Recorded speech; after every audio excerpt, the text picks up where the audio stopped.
वो हाँ। चलो। तो एटम्स एंड मॉलिक्यूल्स आज हम लोग पढ़ेंगे, जो कि है थर्ड चैप्टर क्लास 9 का ना। तो सबसे पहले जानते हैं कि एटम क्या होता है बाबू। पढ़ा है कभी एटम के बारे में? एटम को समझने से पहले सबसे पहले तुमको जानना होगा मैटर। ठीक है। मैटर क्या होता है? Anything which occupies some space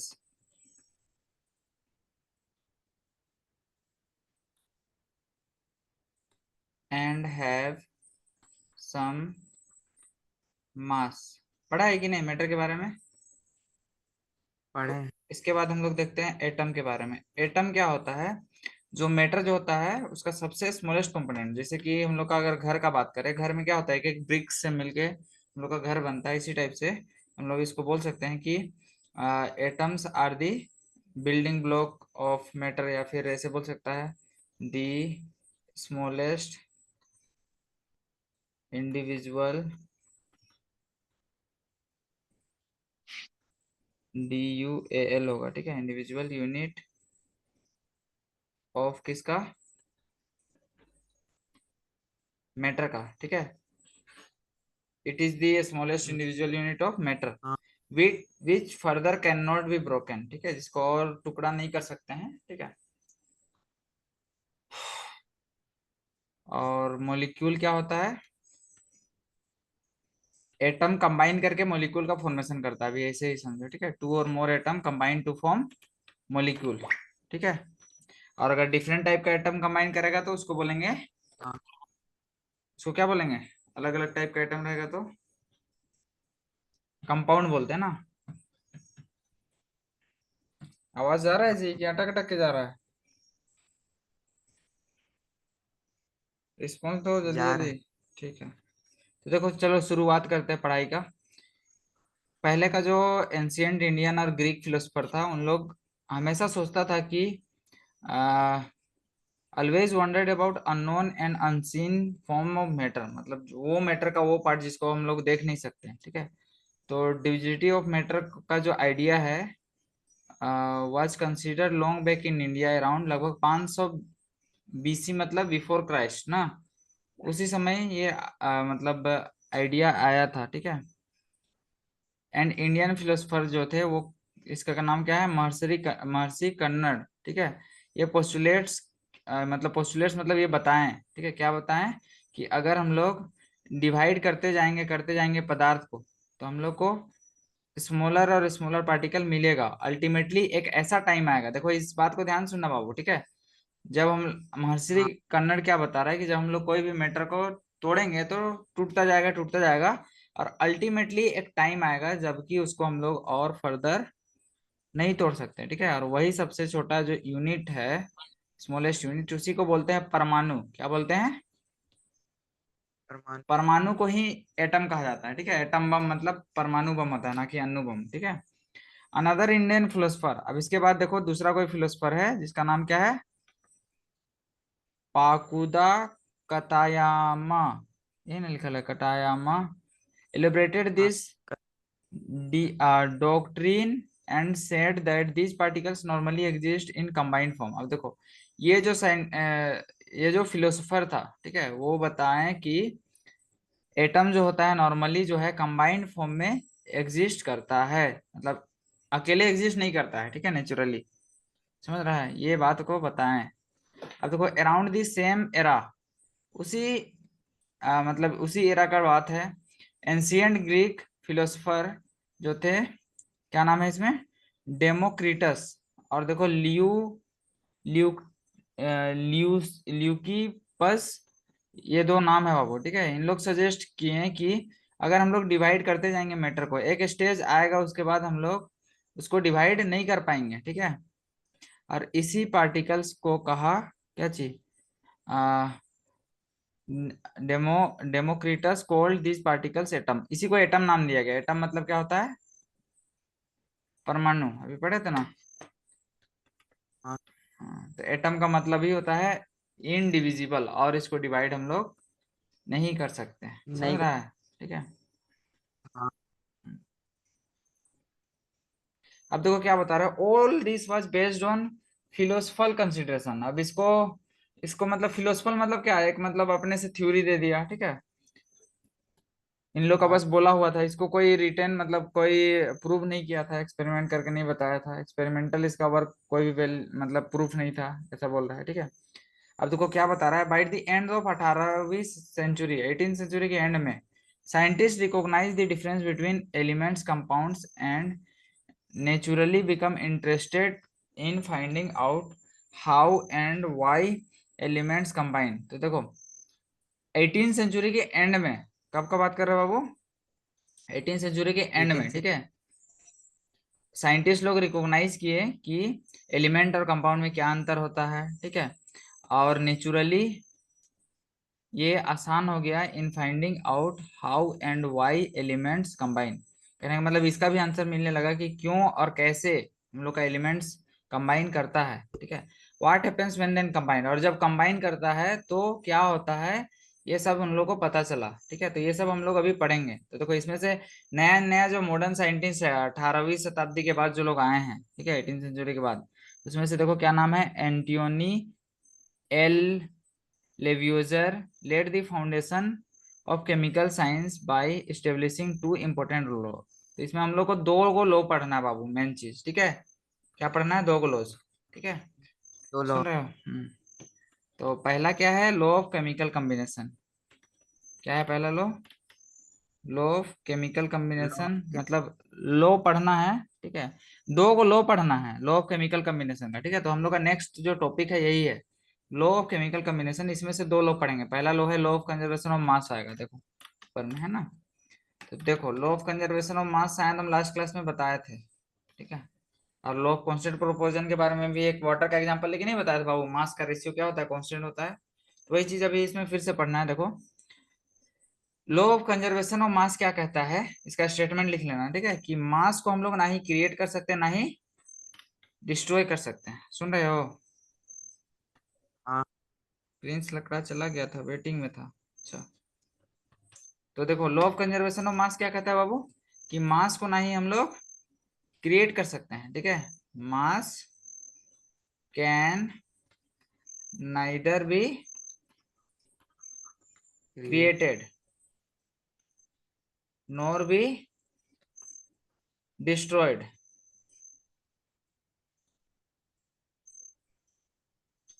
ठीक है, ना ही मास को हम लोग क्रिएट कर सकते हैं ना ही डिस्ट्रॉय कर सकते हैं, ठीक है। It only changes from one form to another, ना एक फॉर्म से दूसरे फॉर्म में चेंज होता है ड्यूरिंग अ केमिकल रिएक्शन, ठीक है। कहने का मतलब, तो मैं ये भी बोल सकता है कि total mass mass of reactant, किसका, reactant. Reactant is equal to total mass of product, किसका मास, प्रोडक्ट का, प्रोडक्ट। ठीक है।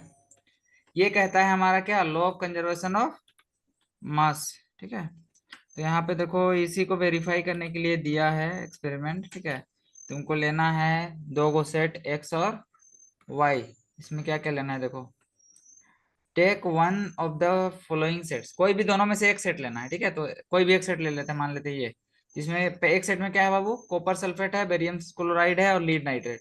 तो इन सबका रिएक्शन कराना है। तो देखो इसमें क्या बोल रहा है, prepare separately 5% solution of any one pair of substance listed in X and Y.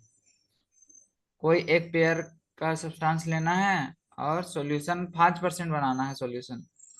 Take a little amount of solution of y in conical flask and solution of x in ignite tube, hang the. तो देखो एक को लेना है ये वाला tube में और एक को लेना है कोनिकल फ्लेक्स में, समझ रहे हो? ठीक, हाँ x वाला को एक में लेना है कोनिकल फ्लेक्स में और y वाला को लेना है ट्यूब में, या फिर उल्टा भी कर सकते हो, ठीक है। ट्यूब। उसके बाद देखो उसके बाद क्या बोल रहा है, हैंग द इग्निशन ट्यूब, और ये जो ट्यूब है इसको हैंग करना है फ्लैश में और उसको कोर्क से क्या करना है, बंद कर देना है, put a cork on flash. अब देखो अब क्या बोल रहा है, वे करने बोल रहा है, वे मतलब मेजर करने ना, वेट करने के लिए बोल रहा है फ्लास्क का कंटेंट्स को केयरफुली, ठीक है। Now tilt the spherical of the flask, अब फ्लैश को भी क्या करना है, टिल्ट कर देना, मतलब टेढ़ा करोगे तो क्या आएगा, यहाँ का जो लिक्विड है ट्यूब का, टेस्ट ट्यूब का, वो यहाँ पे क्या हो जाएगा, इसके साथ मिक्स हो जाएगा कोनिकल फ्लैश के साथ, होगा कि नहीं। हाँ तो वही कराना है, ठीक है। होगा। और फिर से वे करना है। What happens to the reaction flask, क्या होता है, do you think the chemical reaction taken place, तो केमिकल रिएक्शन तो होगा भाई। यहाँ पे देखो, कॉपर सल्फेट सोडियम कार्बोनेट के साथ रिएक्ट करेगा, बेरियम सल्फेट सोडियम सल्फेट के साथ करेगा, ठीक है, बेरियम क्लोराइड। इसमें डिस्प्लेसमेंट रिएक्शन होता है बाबू, जो अभी नहीं जानना है, ठीक है, रिएक्शन होता है बस इतना जानो, ठीक है। तो चलो, हाँ तो क्या मास चेंज होगा फ्लास्क का, तो मास तो हमको लगता है उसको सील कर दिया है ना जी कॉर्क डाल के, तो गैस उस तो जल्दी निकलेगा नहीं, तो कहाँ से चेंज होगा, नहीं होगा, ठीक है। टोटल जो था दोनों का वो उतना ही रहेगा। Law of conservation of mass यही कहता है कि मास को हम लोग ना ही क्रिएट कर सकते ना ही डिस्ट्रॉय कर सकते हैं। तो समझ रहे हो प्रिंस बाबू, आवाज आ रहा है। हाँ आ रहा है। ठीक है, पढ़ाई करो थोड़ा देर, हाँ देखो। तो law of conservation of mass clear हो गया, समझे, ठीक है बाबू। अब हम लोग आ जाते हैं लॉ ऑफ कांस्टेंट प्रोपोर्शन, क्या है second law, law of constant law of proportion. Constant. हाँ ठीक है। तो इसमें देखो, जो साइंटिस्ट आए हैं उनका नाम है लेवोइजर, ठीक है।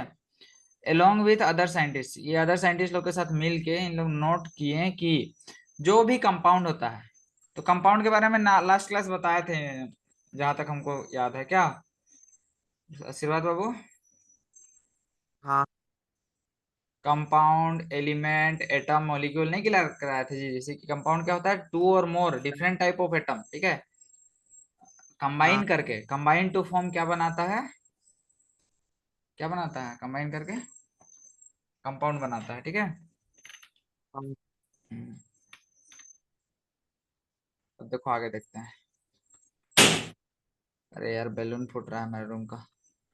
चलो, were composed of two or more elements and each such compounds have same elements in same proportion, with where compounds came from and who prepared it, मतलब कहाँ से आया ये मतलब नहीं है, ठीक है, और कौन तैयार किया ये मतलब नहीं है, मतलब इसको ऐसे ही समझा जा सकता है बाबू, कि तुम जैसे कि वाटर ले रहे हो, ठीक है, तुम वाटर कहीं का लो, ठीक है, या तो चापाकल का लो या कुआं का लो या फिर नाली का लो, ठीक है।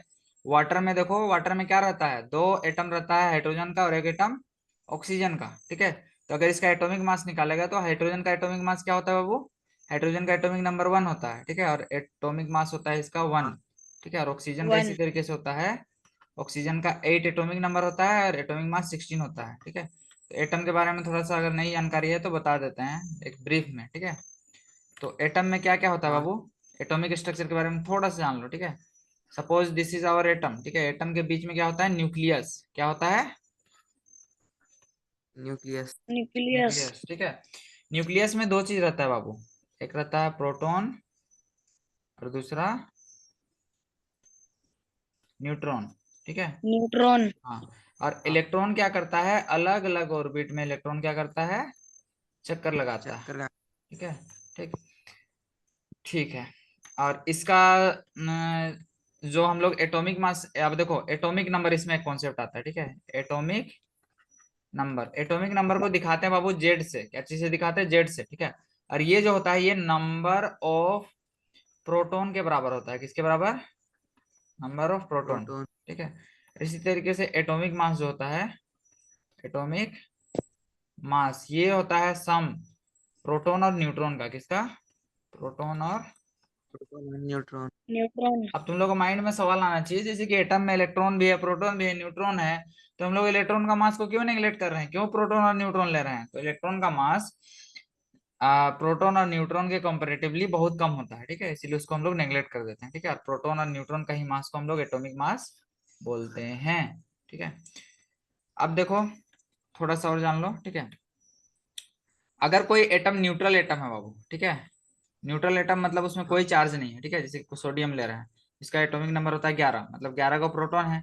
अब न्यूट्रल है मतलब 11 को क्या होगा, इलेक्ट्रॉन ही इलेक्ट्रॉन भी रहेगा, ठीक है, समझ रहे हाँ हो, कहने हाँ। का मतलब जितना प्रोटॉन होता है उतना ही नंबर ऑफ इलेक्ट्रॉन्स भी होता है, न्यूट्रॉन। तब उसको न्यूट्रलाइज करता है, ठीक है। तो जैसे कि 11 इसका क्या है, एटॉमिक नंबर है, ठीक है। तो इसमें 11 को क्या है, 11 को इलेक्ट्रॉन है, समझ रहे हो, इस सोडियम में क्या है, 11 को इलेक्ट्रॉन है।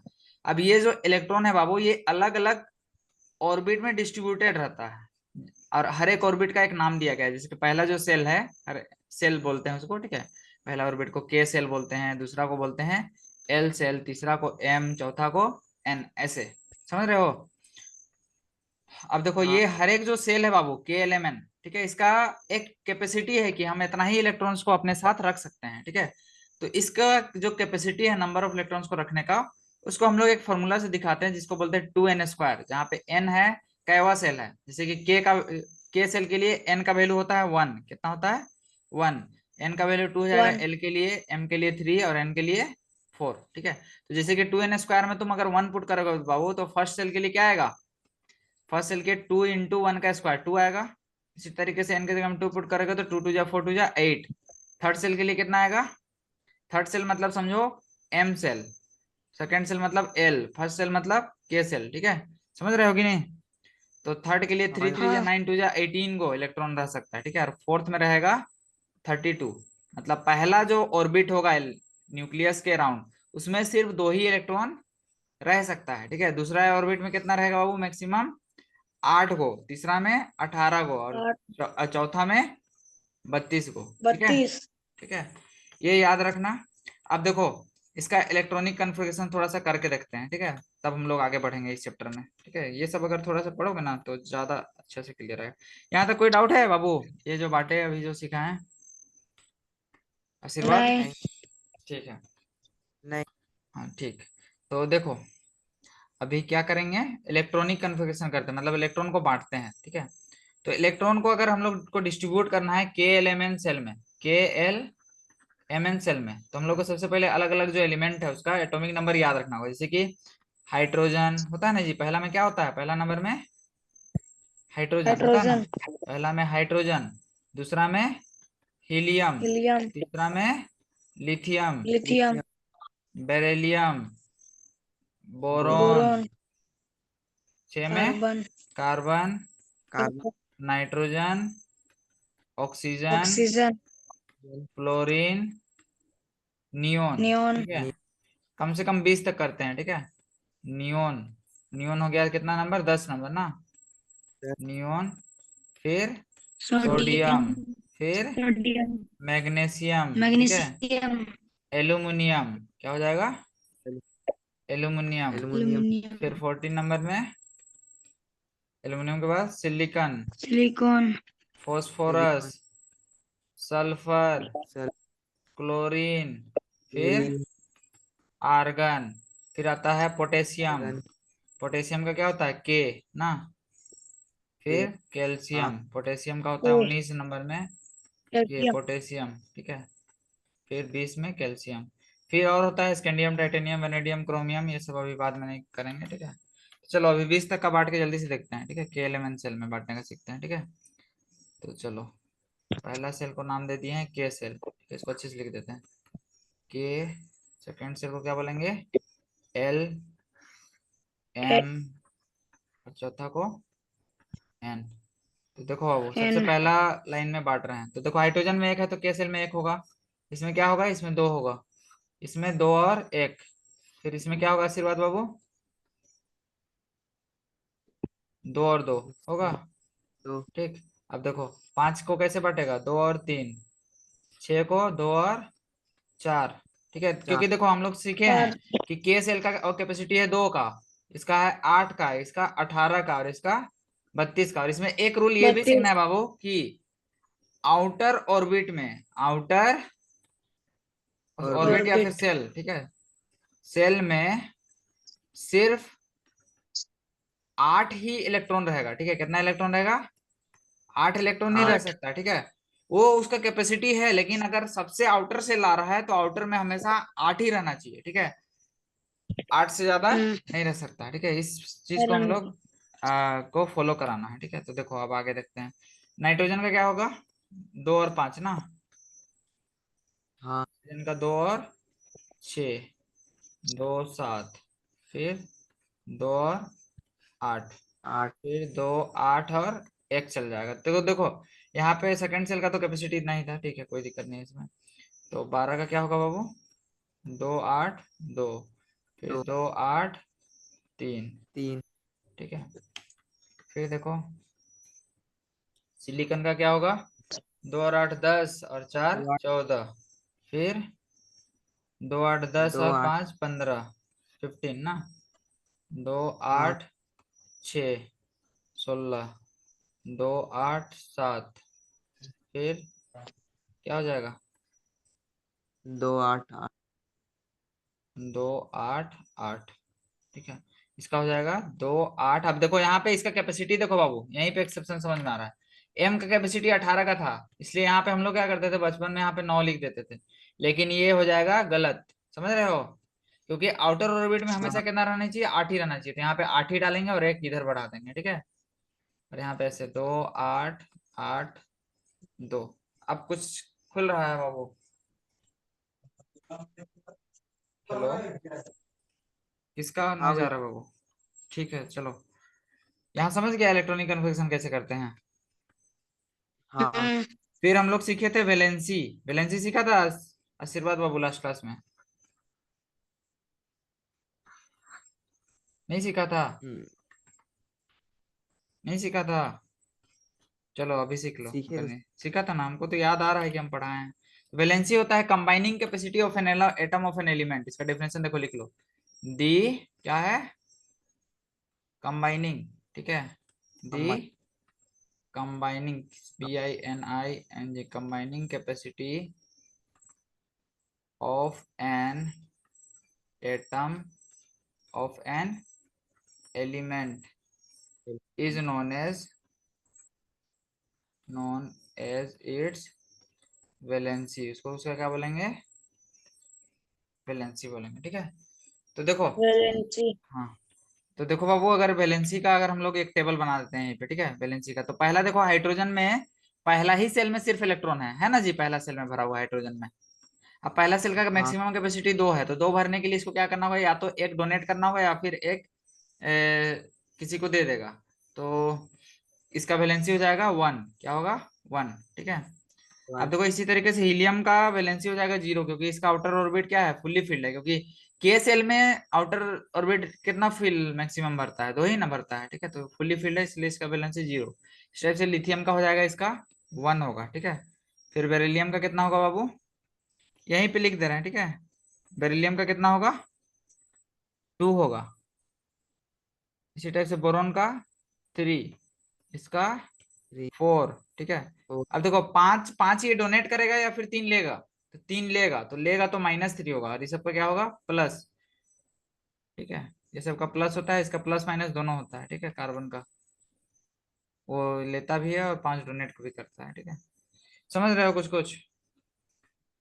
हाँ, इसी तरीके से कहीं 20 20 का रेंडमली हम दे दे रहे हैं। सोडियम का हो जाएगा +1, ठीक है। इसी तरीके से क्लोरीन का हो जाएगा क्या, क्लोरीन में देखो 7 को है, ये को पूरा करने के लिए क्या आएगा, -1। ये सब इसका क्या है, वैलेंसी है, क्या है, वैलेंसी। वैलेंसी, और देखो, और एक बात बताते हैं कि आउटर ऑर्बिट में जो इलेक्ट्रॉन रहता है, इसको हम लोग बोलते हैं वैलेंस इलेक्ट्रॉन। क्या बोलते हैं, वैलेंस वैलेंस, इलेक्ट्रॉन।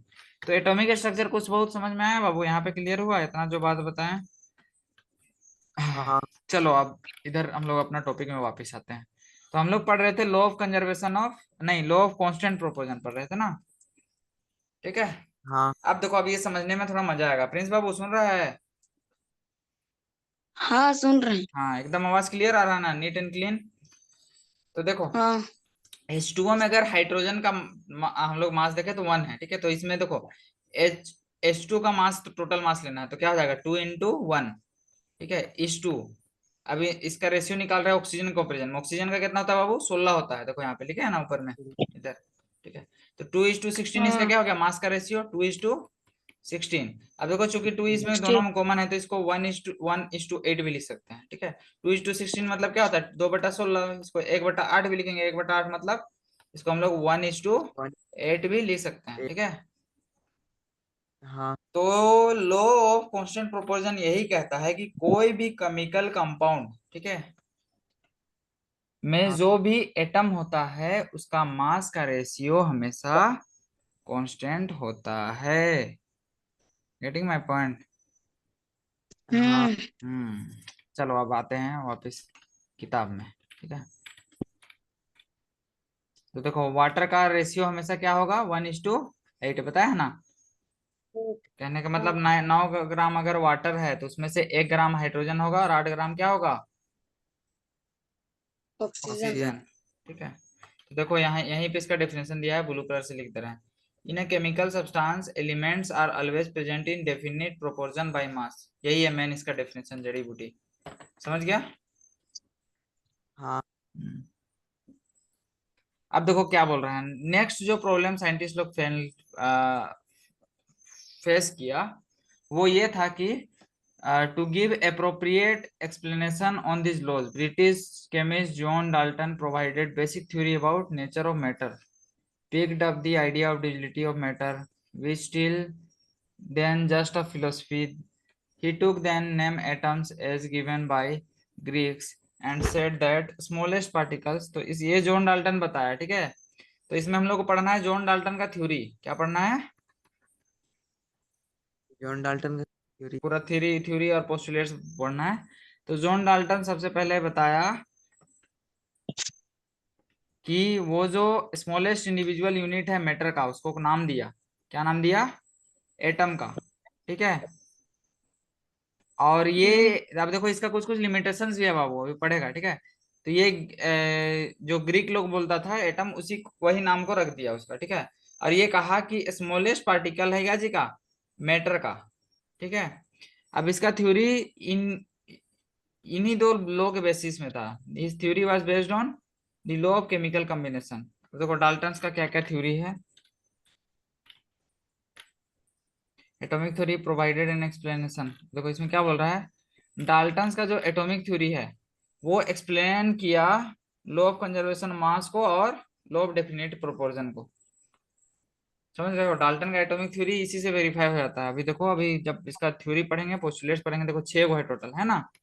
ये 6 को पढ़ेंगे तब क्लियर होगा। हाँ अब देखो जॉन डाल्टन का क्या कहना था, इसका बायोग्राफी है बाबू, ये पढ़ लेना, हम नहीं पढ़ते हैं ना। ठीक, कब जन्म हुआ था, क्या क्या काम किया, क्या के नाम से जाना जाता था, ये सब पूरा थ्योरी दिया हुआ है। अब देखो according to John Dalton theory, all matters, जितना भी मेटर्स है, एलिमेंट्स है, कंपाउंड है, वो सबसे छोटा यूनिट उसका क्या है, एटम है, यही उसका कहना है। और वो जो है पोस्टुलेट्स दिया जो कि लिया हुआ है। देखो सबसे पहला पोस्टुलेट्स क्या है बाबू, कि सारा जो मैटर है वो टाइनी पार्टिकल से मिलके बना हुआ होता है, जिसको हम लोग एटम कहते हैं।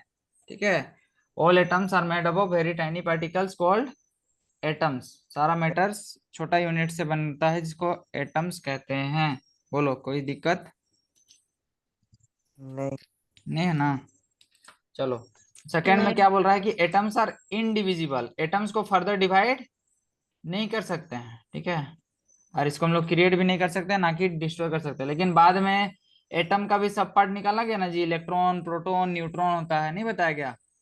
तो ये थ्योरी में कुछ कुछ डिमेरिट्स भी है। ठीक है, अब देखो atom of given elements are identical, अगर कोई भी पर्टिकुलर एलिमेंट्स का एटम ले रहे हैं तो वो आइडेंटिकल मतलब एकदम टू कॉपी रहेगा। ठीक है, फोटो कॉपी जैसे बोलते हैं, समझ रहा है, एकदम हु हाँ बहू। ठीक है, अब देखो चौथा नंबर पॉइंट क्या बोल रहा है, एटम्स जो अलग अलग एलिमेंट्स का है उसका अलग अलग मास है और अलग अलग केमिकल प्रॉपर्टी, मतलब सेम एटम का सेम मास और सेम केमिकल प्रॉपर्टी रहेगा, और डिफरेंट एटम का डिफरेंट डिफरेंट मास और डिफरेंट केमिकल प्रॉपर्टीज होगा, ये बताया।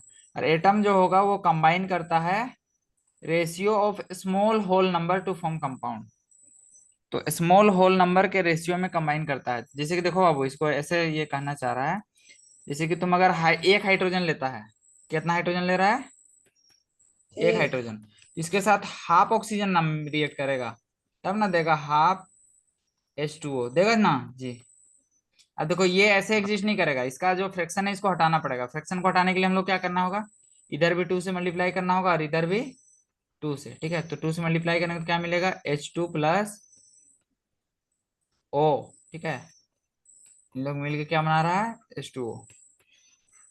तो यही होल नंबर वाला फंडा है जो बोला ना। 5वां नंबर पढ़ो, देखो atoms combines in the ratio of atoms combine in the ratio of a small whole number to form compound, small whole number के रेशियो में कंबाइन करता है कंपाउंड बनने के लिए। समझा कि नहीं। रिस्पॉन्स दो आशीर्वाद और प्रिंस। हाँ हाँ भैया। ठीक है, लाइन बाय लाइन पढ़ा रहा है बाबू, कुछ नहीं छोड़ रहा है, ठीक ना। आगे देखो, हाँ relative number and kinds of atoms are constant in given compound. कहने का मतलब कोई भी एक पर्टिकुलर कंपाउंड में जो एटम का जो नंबर है, जैसे कि H2O का बात कर रहे हैं, तो H2O में एक फिक्स है ना बाबू कि 2 एटम हाइड्रोजन का और 1 एटम ऑक्सीजन का। ये रिलेटिव नंबर क्या होता है, ऑक्सीजन कांस्टेंट का। होता है, ठीक है। ऐसे ही बता रहा है। तो ये क्वेश्चन सब है, क्वेश्चन सब बना के देखना, अगर नहीं समझ में आएगा, कोई भी क्वेश्चन नहीं बनेगा तो हमको बोलना, आई विल डेफिनेटली हेल्प, ठीक है। एक आध को देखो वो ओरली बता दे रहे हैं, इतना ग्राम इसका लिया, इतना ग्राम इसका, मतलब इसमें तुमको law of conservation of mass को शायद वेरीफाई कराना है, ठीक है। देख लो यहाँ दिया है ना। तो मास ऑफ रिएक्टेंट हाँ को, मतलब रिएक्टेंट साइड जो भी चीज है उसका मास को ऐड करना, और प्रोडक्ट साइड का को ऐड करना, दोनों इक्वल आ जाएगा तो वेरीफाई हो जाएगा। समझ रहा है, हाँ ऐसी है हाँ कुछ कुछ, ठीक है। What is the mass? What is the mass of oxygen gas would be required to react completely with? अब देखो 3 ग्राम अगर हाइड्रोजन ले रहा है बाबू, कितना ग्राम हाइड्रोजन ले रहा है? 3 ग्राम। 3 ग्राम। तो देखो 1:8 का रेशियो है, 1:8 का। 1 को अगर तुम इसको 3 बनाना चाह रहा है तो इधर से 3 किससे गुना करना होगा, तो इधर भी क्या करेगा, 3 से गुना करेगा। तो मतलब 3 ग्राम के साथ कितना ग्राम रिएक्ट करेगा, 8×3 = 24 ग्राम। ये डायरेक्ट आंसर लाए, इसका तरीका देखना, ठीक है। हाँ देख लेना, कर लेना, ठीक है। अभी ज्यादा नहीं कराते हैं। अब देखो एटम क्या होता है, कितना लंबा चैप्टर है जी, देख लेते हैं थोड़ा सा।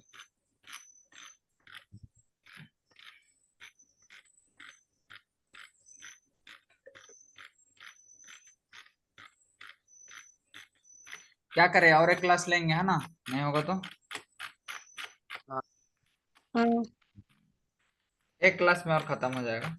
अभी बेसिक जो बताया उसको याद रखना, ठीक है। अब देखो एटम क्या होता है, तो तुम जब ऑब्जर्व करोगे वॉल्स को, ठीक है, from this walls room and then collection of rooms from building. तो देखो बिल्डिंग कैसे बनता है, छोटा छोटा ब्रिक से मिलके बनता है ना एक वॉल। कलेक्शन ऑफ वॉल से क्या बनता है, बिल्ड एक रूम बनता है, रूम का कलेक्शन से क्या बनता है, बिल्डिंग। बिल्डिंग बनता है। इसी तरीके से हाँ जो बिल्डिंग ब्लॉक है वो मैटर का, वो क्या है, एटम है। क्या है, एटम। कहने का मतलब एटम जो एटम। है वो स्मॉलेस्ट इंडिविजुअल यूनिट है, क्या जी का, मैटर का। ठीक मैटर है का। ब्रो, समझा कि नहीं। समझ गए। देखो how big are atom, atom कितना बड़ा होता है बाबू, बहुत तो छोटा। बहुत छोटा होता है ना, लगभग देखो यहाँ पे क्या बता रहा है, नैनोमीटर में होता है। 1 मीटर को 10⁹ से डिवाइड करो, 1 मीटर को 10⁹ से, इतना इसका रेडियस होता है, देख लो बता रहा है ना इसमें। हाँ यही बात है, ठीक है। We might think of atoms are so insignificant in size. Why would we care about them? तो हम लोग इसका बारे में क्यों पढ़ते हैं बाबू, this is because entire world, पूरा जो जमाना है, दुनिया है, वो एटम से मिलके बना है कि नहीं। वी मे नॉट एबल है। टू है। See them but they are there. हम लोग इसको देख नहीं सकते लेकिन इन लोग है, ठीक है। इसका इंपॉर्टेंस बता रहा है। And constantly affecting whatever we do, जो भी चीज करते हैं वो सबको अफेक्ट करता है, ठीक है। दो modern techniques we can now produce magnified image, तो अभी का टेक्निक जो है उससे हम लोग मैग्निफाइड इमेज प्रोड्यूस कर सकते हैं। तो देखो बाबू, सिंपल जो हम लोग का ऑप्टिकल माइक्रोस्कोप आता है ना, लेंस वाला, कैसा वाला, लेंस। लेंस वाला, इससे हम लोग एटम को नहीं देख सकते उतना ज्यादा मैग्नीफाई, क्योंकि देखो एटम में, एटम को देखने के लिए जो हम लोग लाइट यूज करते हैं, ठीक है, क्या यूज करते हैं, लाइट, ठीक है। उसका जो वेवलेंथ होता है, उसका वेवलेंथ, वेवलेंथ। ठीक है, उससे भी उसका जब वेवलेंथ देखोगे, वेवलेंथ पढ़ाएंगे इसको कभी डीप में, ठीक है। सब में भी बहुत सारा नॉलेज है, ठीक है। तो इसका जो वेवलेंथ होता है, इससे भी क्या होता है, छोटा होता है पार्टिकल, तो इसका वेवलेंथ